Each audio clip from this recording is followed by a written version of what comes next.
Let me start by thanking everyone for doing what you're doing.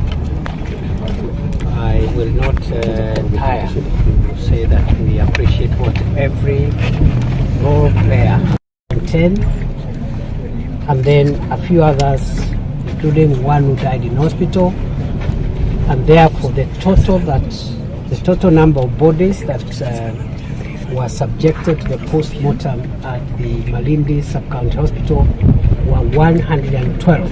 As I told you last week, we have many teams here.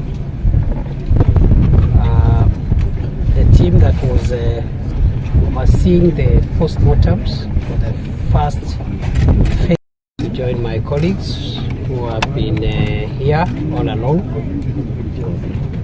The team here led by the regional commissioner, the security members of the security and intelligence team from this region, comes with one of the worst attacks our country has ever witnessed. I think, unfortunately, it is turning out that what we have here in Shakahola is one of the worst tragedies our country has ever known.